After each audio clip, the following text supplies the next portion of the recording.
And the game's on. Let's go. Let's go. Hurry. Go. Fight.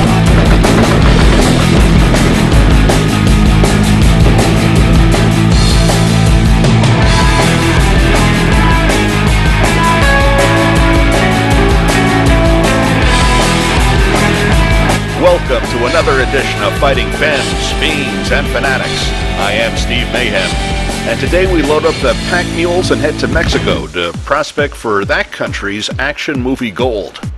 And let's get right to it. You're so dumb, you don't even see the riches you're treading on with your own feet. The resources and riches of Mexico have always been tough for gringos to grasp. And as an unapologetic B-movie junkie, I've discovered some real nuggets amongst the fool's gold, although the powder of choice today is more likely white than gold.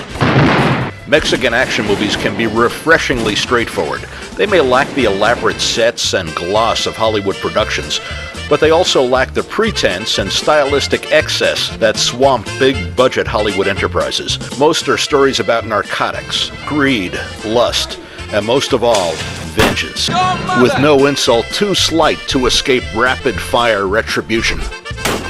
These stories may lack subtlety, and what they also lack, almost all of the time, are subtitles or dubbing, which mainly explains why this extraordinarily action-packed and well-constructed Cops vs. Narcos movie is a secret to English-speaking audiences. El Fiscal de Hierro, The Iron Prosecutor, is a 4-part series of movies. It's fiction, loosely based on the long-running conflict between a real-life Nuevo Laredo tough-as-nails cop and an equally tough female matriarch of a mafia narcotics family. Emphasis on family, since her narco business was truly a family enterprise.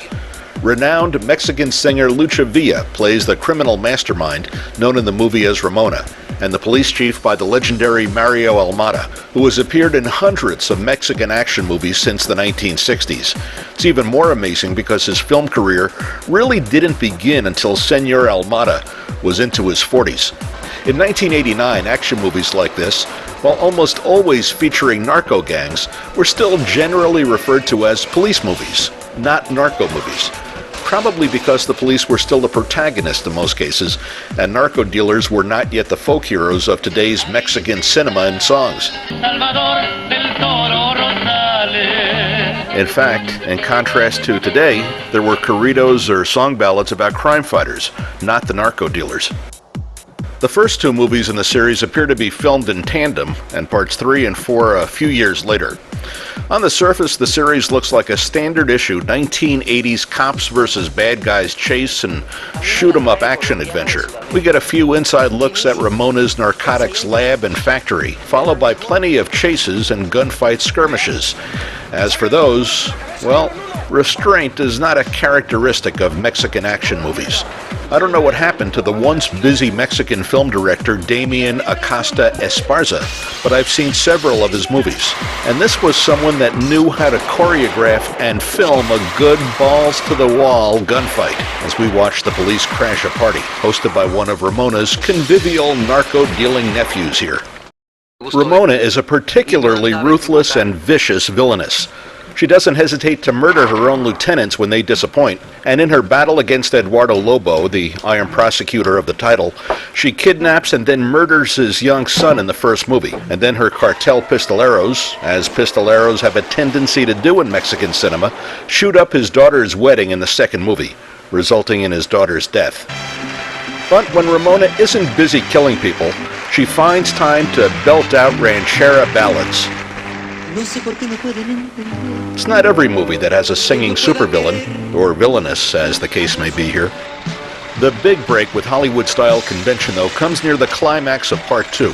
The second movie, by the way, is also known as Venganza de Ramona. Now, Mario Almada's police squad have spent the better part of 3 hours on screen chasing and shooting it out with Ramona's goons.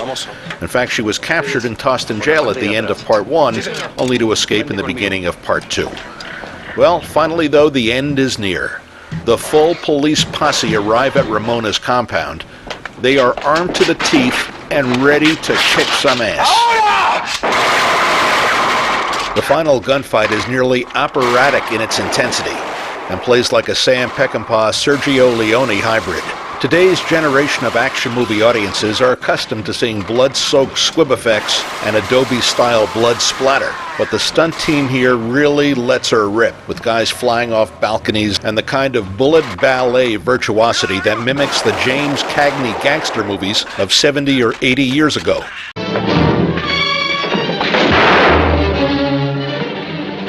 The fact that the body count in this one movie alone is higher than a full season of cop shows isn't what's remarkable, though.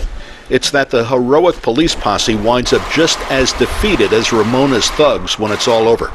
While these Iron Prosecutor movies are of higher production quality than most Mexican police movies of the time, it's still very typical of its kind. With a Hollywood production, we're virtually assured law and order will prevail.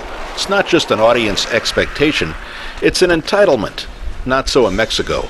Mexican audiences might have rooted for the authorities to maintain order, but they weren't given much reason on screen to have a lot of confidence in them to do so. And that's just as true in the narco movies today as it was in these police-dominated movies of the 80s and 90s. The police side prevails here, barely, but it's not a happy, triumphant ending. There's also an authoritarian code of conduct in Mexican action escapades that departs radically from the Hollywood code, and that is the concept of due process. When Noe Moriyama's character surrenders to Eduardo Lobo and begs for his life, he receives due process of law, about 7 seconds of it, before the police chief blows his brains out. Not only is Lobo the Iron Prosecutor, he's also judge, jury, and executioner. In the end of Part 2, Ramona has seemingly been shot dead and toasted in a factory fire like a marshmallow. But like the Energizer Bunny, she survives and returns, a little worse for wear, in Part 3. As for Part 3 of El Fiscal de Hierro, it basically condenses the plot of the first two movies. And due to attrition from lead poisoning, Mario Almada now has a new force of policemen and women, and they turn out to be just as tactically unprepared for Ramona's new army of goons as the last squad. Now, it should be noted that the Iron Prosecutor's real-life counterpart, a man named Salvador del Toro Rosales, was famous, or infamous, for killing his adversaries no matter what. He felt the judges in his district were corrupt and easily bribed. That attitude goes a long way in explaining the mindset of Mexican action movies. So if you're a narco, there's no point surrendering if the police are just going to shoot you anyway. Might as well go down fighting. Now the pistolero, who is about to get a car door facial, kaboom, is one Bernabe Melendrez, who seems to be chasing Mario Almada's Guinness World Record for most appearances in a movie. I believe he's been in more than 300 of them now. Now, the lack of faith, or call it cynicism, in Mexican action cinema about the police inability to maintain law and order actually adds a good layer of suspense and unpredictability to these things, since the police are either corrupt or incompetent, as they are here. So, like the Billy Preston song lyric, the bad guys win every once in a while. While this is a far more compact battle conclusion than the incredible set piece at the end of Part 2, it's still very well done, with intense acting from everyone on screen. While the Ramona character is the embodiment of evil, and now she's responsible for decimating yet another police squad, Mario Almada still breaks a long-held taboo for movie heroes. You don't kill a woman, especially a middle-aged woman in a wheelchair. But Mexican movie heroes don't care about stinking taboos. They just go about their business. And Mario Almada uses his pistol to give Ramona, wheelchair and all, the heave-ho off a cliff. But maybe there was a trampoline on the bottom of the ocean as Ramona bounced back for Part 4, as Mario Almada now goes about recruiting yet another police force. Any volunteers? In the generation that's passed since the Iron Prosecutor and Ramona went at it, the police are still busy battling narcotics gangs of pistoleros. But the average Mexican movie view of police authority is even lower in esteem, both in terms of competence and honesty. Now, in this admittedly very low-rent movie, we're about to see a plainclothes policeman arrive at the scene of a battle with narcos. And the officer is matter-of-factly driving an $80,000 Cadillac Escalade, as if that's standard police issue in his district. A few more shakedowns will be showing up at crime scenes in a Bentley. Well, there have always been corrupt policemen in Mexican direct-to-video movies. Sometime between El Fiscal de Hierro of the early 90s and today, the paradigm of what is considered just and righteous has shifted. The battles now typically seem to be between really bad guys and even worse guys. Perhaps it's true that the only money still left in the Mexican economy to finance movies comes from narco dealers for movies about narcos and intended for narcos. At Fighting Femmes, Fiends, and Fanatics, we're working on an extended-length documentary about Mexican action movies since the beginning of the home video era, as we'll see the heroes, anti-heroes, cops, crooks, narcos, and rivals battle it out. It may not be a world we'd want to live in, but it is a fun place to visit. Just don't forget to duck. Stay tuned for that gringo guide to Mexican action cinema in the months ahead. For Fighting Femmes, Fiends, and Fanatics, I'm Steve Mayhem. See you next time.